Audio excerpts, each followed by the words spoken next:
Okay, so today we have another special guest. We have an absolute legend from the program right now. We have Lee. To give some context, Lee's been with us for, I'd say, a month or two. He's been an absolute legend in the group.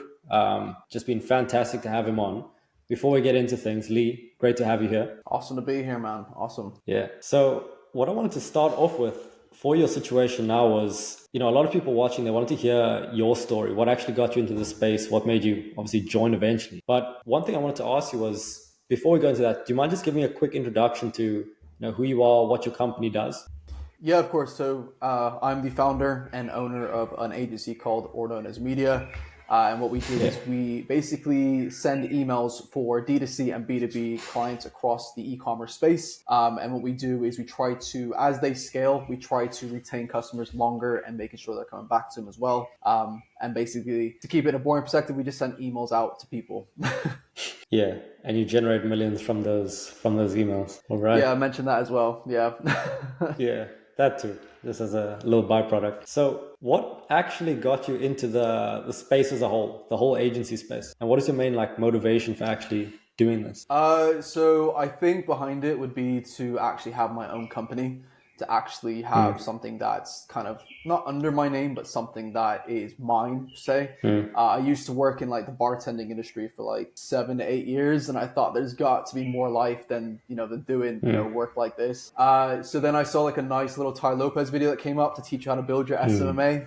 Bought the course, learned the course, ended up doing quite well with it.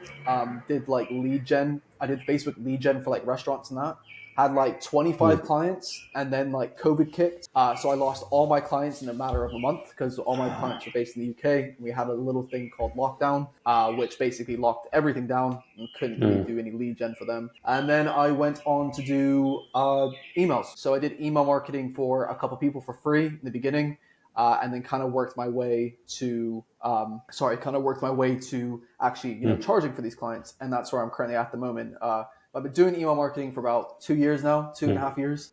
Enjoying it, but I'm kind of looking to at the point of actually hiring people on now, building a proper team. So it's not just I don't want to be called, what was the word they called? A glorified freelancer. I want to be a proper business and actually have staff, have payroll, and also building amazing relationships with my clients and that. So yeah. 100%, man. That's fantastic. So another thing I wanted to ask was, obviously you've been in the program for a while now. Before working with us, do you mind just walking everyone through what the state of the agency was at the time? Yeah, of course. So it was I want to say it's more of an acquisition standpoint, because it was a mass blast thing where I was just cool.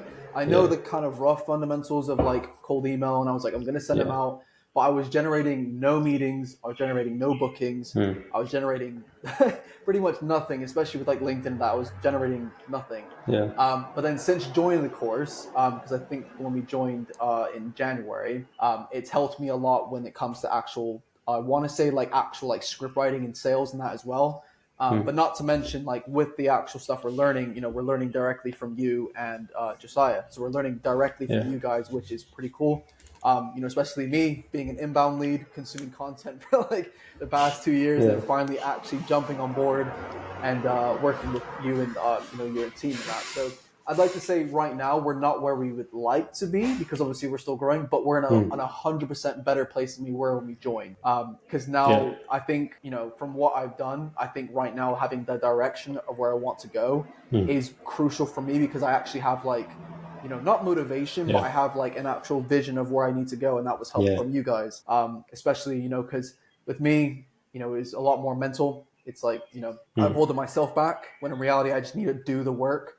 But then when I was in that phase of doing the work, it was well, what am I working towards? And you guys helped me do that, because, you guys tracked metrics. You guys, tracked pretty much everything when it comes to workload, making sure that everything's automated. So, instead of working 14-hour days on just, busy work, I can work those 12 hours in 4 hours, and it's the same work. And then I can work on building the company rather than working in the company. 100%. That's such a good point. And I actually wanted to go back and just ask something regarding, acquisition, because like we saw, we've had a lot of conversations about your clients, your service delivery. You get insanely good results for your clients. So a lot of people in that position, you'd think that these people would have a very easy time booking meetings, signing clients. What do you think the thing stopping you from signing clients was, assuming you had very good results? I would want to say the number one thing from signing clients, I mean, if we're kind of backtracking to the acquisition bit, I think it's the fact that like I didn't have proper, I want to say, systems in place when it came to like outreach. So I think outreach was my biggest method, because I would copy people from YouTube, you know, scripts that would work, and then realize that I'm not the only one watching them, and 100 other people are watching these videos, so they're using the same script that I've got. And at the same time, I'm not the only email marketer. You know, there's other people out there trying to sell their services that are email marketers too. So I think behind that, I think it was mainly like, I think it was the actual help with that was the outreach methods. Like for, you know, for example, like the stuff you do with like LinkedIn, stuff you do with cold outreach, and basically like content marketing, etc. But stuff like that, I think that was my main reason why I wasn't signing, because I thought I was, you know, doing the work, which is good, but again, there was no direction. So yeah, so I think I had like no direction when it came to the, you know, the cold emails, the outreach, the actual outreach methods you were teaching as well. That was another thing as well. So like the actual, you know, direction of where I was going with the actual outreach was blind. So with you guys actually, you know, teaching me, you know, about what was the thing, guys? The it's on the top, it's on the top of my tongue. It was I think the number one thing that Josiah mentioned I was struggling with was targeting, because I was just mass blasting to everyone. The script was pretty much like automated to a T that, you know, you could have gotten ChatGPT. So it's pretty messy. So I think when it comes to that, I think the main reason why I wasn't signing was because, you know, I wasn't getting enough, you know, book calls, and then I wasn't getting enough, you know, a high enough positive reply rate as well. So it's like going back to the metric side of things, I think, because, you know, it all goes down to, you know, who you're sending to and what you're sending, which is something that I learned this year, you know, being in the agency space for 3 years. It's a bit sad that I've just learned this just now.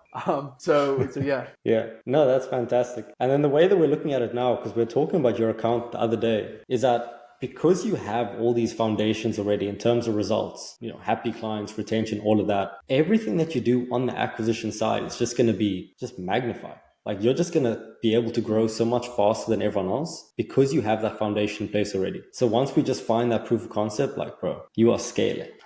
You are scaling. I remember, I think your goal was around 30K or 50K when you first started. Was 30K, yeah, 100%. Now you're going to be buying e-com brands. Okay, perfect. So what I wanted to ask as well is, what actually made you want to join? You know, what stood out? I know you came through inbound. What were the things that stood out that made you want to sign up? I think the main thing that I liked about signing up was the fact that it was, it's hard because there was actually quite a few reasons why I was like, yeah, I'm definitely signing up to this. Because I think the main thing was, because when I first reached out to you before, I don't think I was qualified because I wasn't in the right benchmark for it. But then when I heard about this one, obviously this is ones that are trying to get to, you know, a certain point. And I think the main reason why I signed with it is because, you know, it's you that's responsible for it as well. So it's not like a course where there's like, you know, 50 other people in the course there that's just random people teaching it. It's like, it's proven methods and systems that you've built yourself that, you know, you can see every day. Like if you go on your LinkedIn, you see it work every day. And then when we have our, you know, our calls, you know, your DMs are just flooded, and it's like, right, you're doing something right. So it's like, right, okay, like why can't I do this? You know, why can't I have something like that? So I think the main reason why I signed up was the actual. Is it? Trying to think. I think proof of concept. That's the word. Proof of concept. You had a very, very strong proof of concept of what you were trying to put across. I think that's what kind of ticked it over. I was like, yeah, I'm going to definitely go with that. Yeah, no, that's perfect. Okay, so at this point, I think this was around 2 months ago, we spoke on LinkedIn, we got on a call, you got started then, and then you joined into it. We immediately noticed when you joined because you were on every call, which was fantastic. Yep. Having you there. What do you think were the first, because obviously you came in at a pretty established point in the sense that you knew what you were doing, you weren't a complete beginner, so, you know, you knew what you needed. What were the first things that you started consuming, started implementing in the program? Oh, straight away the outbound, straight away. Because I knew that was my bottleneck. I knew that I had great service, I had great onboarding. Obviously there's stuff I can learn on the way there, because obviously you need to get the foundations right. But as far as I was concerned, the bottleneck was acquisition. Systems were 50-50, but I wanted to get the foundations right, and that's why I went straight to outbound, sorry. and basically just dived in there. Like once I saw there, I literally like just blocked out like I think 12 hours of my like the whole day just dedicated to the course to make sure that I'm actually learning everything. But then I didn't just learn it; I then implemented it the next day. Like I didn't just sit around and wait. I got implemented the next day, and then I was like, oh wow, okay.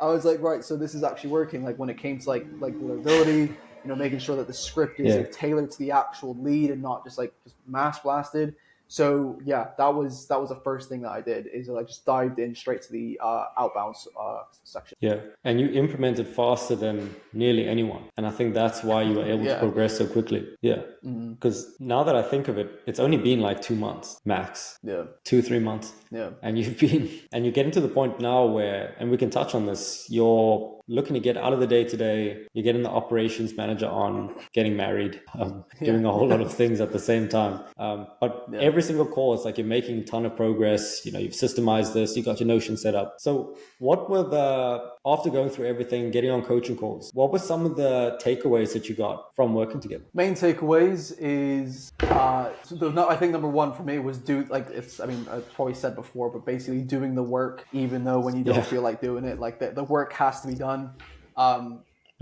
The proof of concept of time is not real, because I kept thinking like, I only have to work in like these amount of days. And then once you took that concept in my head, it's not essentially like magic happened, but it's the fact that like I got more work done, like I got more efficient work done.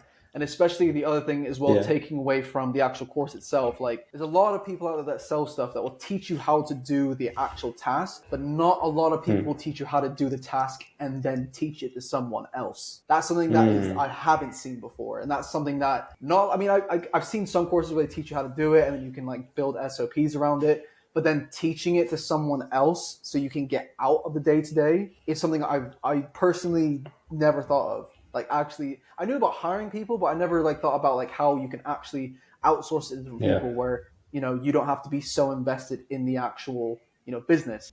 So I think that's one of the main things that I was kind of like, well, okay, let's try this. And then, so they ended up, hiring my fiance to do, most of like the actual task that helps me that can, build on the business instead of, working in the business. So I think that's the main kind of takeaway from it, from, joining to now, is the actual outsourcing bit. So I can actually focus on outreach instead of, focusing on the small bits for, little agency tasks. 100%. Could you expand on that in terms of the things that you did for the outsourcing and the outcomes that you got? Because a lot of people are very hesitant they don't even see that that's actually possible. You've seen that it's possible, you've done it yourself, and you've gotten results already. Do you mind just expanding on that? So I think if I were to do it myself, I wouldn't be able to do it. Like I wouldn't know where to start. I wouldn't know how to actually build SOPs out and actually record stuff. I mean, I know Loom, but I think when it comes down to the actual process of doing it, it's basically, so what I've learned from you guys is basically building out like a mind map that breaks down like every task in like the main task, then subtasks, then mini subtasks, and then any other tasks that go under it as well. So I think with that, I actually could like break down exactly everything that's, goes on that I need to be, kind of taken over, if that makes sense. I don't know if it makes sense, but it's basically breaking down every little task, every subtask, every mini task to the point where you can record how to do it, show how to do it, and then, then implement that onto, I don't know if I'm wording this correctly. It's kind of hard. I built so many SOPs now, it's kind of hard to explain now. But it's basically getting everything in place so that someone else comes on, it makes it in a way where it's like, even a monkey could do it, if that makes sense. Because you broke it. Because for me, I'd be like, step 1, 2, 3. And then you came on and said, no, there's step A1, A, B, A, C, D, E, F, G. There's so many more steps to it. But I think the main takeaway from it is that I learned was that, there's more to it than just, putting a couple steps. Like you actually have to break it down. So when you give it to someone, number one, it eliminates, questions. So for example, let's say like, like inbox management. It's like people say like, I've only got like 4 replies. It's like, cool. Well, log more replies that are coming through and then create answers for those, questions. And then so the more it comes through, the less questions you get asked, which means less time it gets taken away from what you have to do, if that makes sense. I don't know if I explained that correctly. No, 100%. I mean, once you make SOPs for like 12 hours straight, it just fries your brain. So I understand completely. And like just to expand on that, one of the things that I say in the business a lot is hire to do, not to solve. So fundamentally, you came in knowing what to do. You've already delivered results for your clients. So you already know how to do it. So the only limitation to someone else doing it is getting it out of your head and into their head. So for the people watching, it's like what Lee's saying, it's a fantastic point in that the more specific that you can go in defining exactly what's in your head, what you're doing, it removes, any requirement of thinking, of complexity, of questions for someone following it. So essentially you can just completely input what's in your brain or output what's in your brain into something like Notion, have someone else follow it, and now you're out of the day-to-day. Yeah. Right. Yeah. And Lee's been doing a fantastic job of that. All right. Another one is the time is fake. Do you mind just talking about that one? I like that one. Yeah. So having like a routine is a massive clutch, which I was so religious on. I mean, routines are good, like they're really good, but it depends on what kind of routines you have.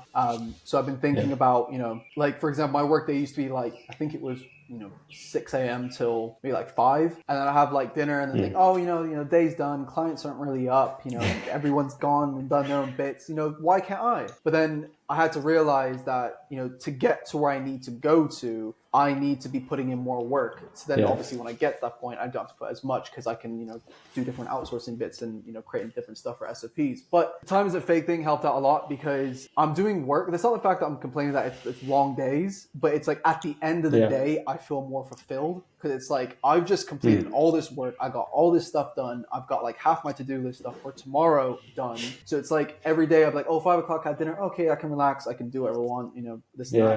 And in reality, it's like, there's work to be done. There's always work to be done. And I learned that from you. I learned that from you, just especially Josiah. Josiah drilled it in me quite a bit as well about like how the work has to be done. The work never done.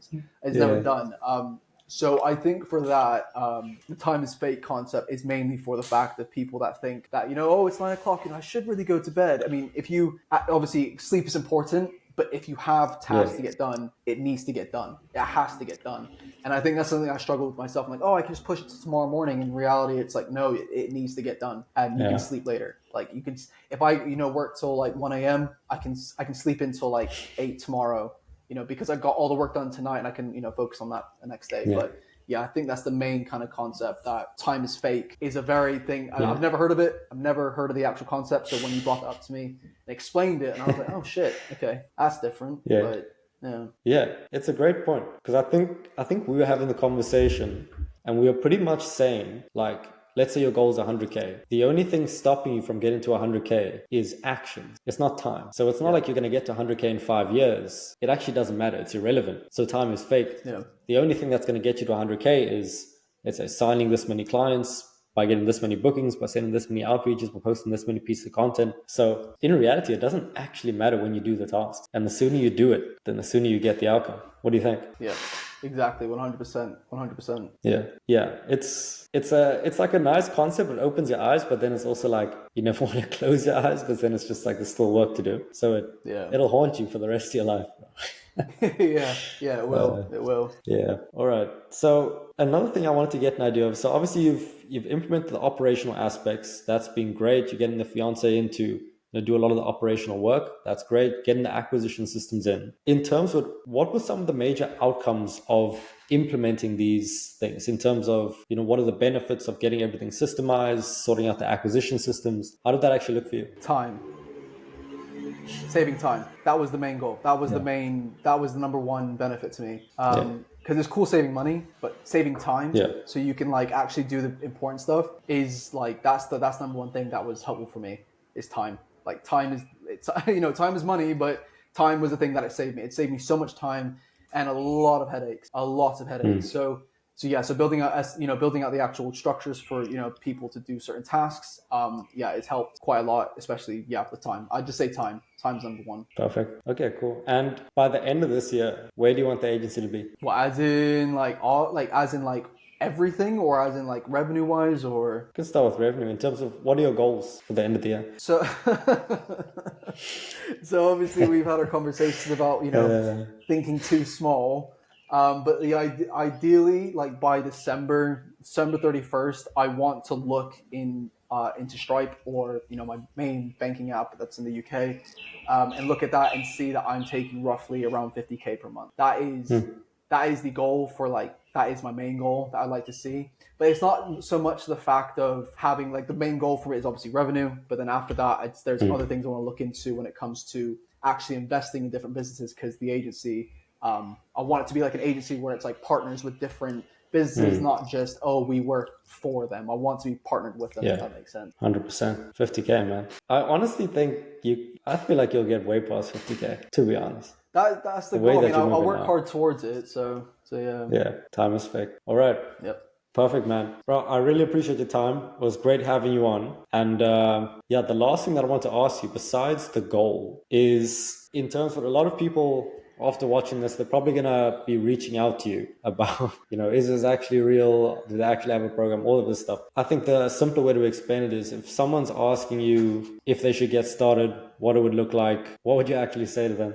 Is this actually real? You'd be surprised by the questions that you're going to get, bro. So I would say if you don't have any money, then don't come, because you need to invest to learn, and especially education as well.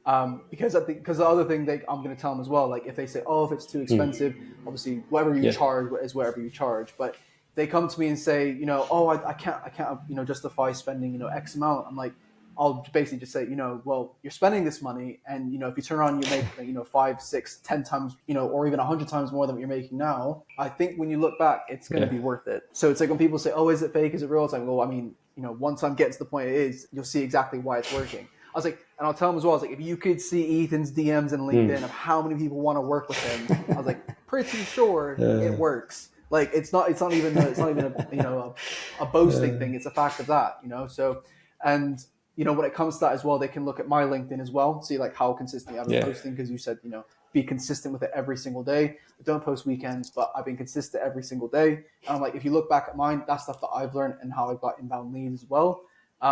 So obviously stuff like that as well that I'll show to them as well. But I say if you're not willing to invest, then I wouldn't, waste your time, because obviously your time is valuable as well. But if anyone asks me, I just say you have to be willing to invest, but at the same time, you wouldn't regret it, because that's the main thing that I've been looking at. Because the last tiny thing I'm going to mention as well, the brief thing. So now that the actual one of the courses that I've released for this course, like the actual, what's it called? A sub course? What's it called? The section? What's it called? Like module course? What's it called? Yeah. So the module.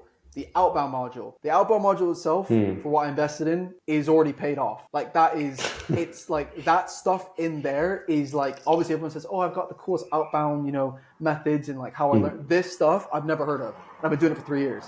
So it's like what I invested in is already paid off 100%. Like I pay what I pay just for that course. And there's like 6, 7, or how many more are coming out. So it's like, that's something I'd like to mention as well. Because it's only just come out, and I've literally been binging it like all morning and all yesterday. So yeah. Bro, I really appreciate it. It was great having you on, and wish you everything the best. Let's get you to the 50K. Thanks again. Of course, man. No problem. Thank you.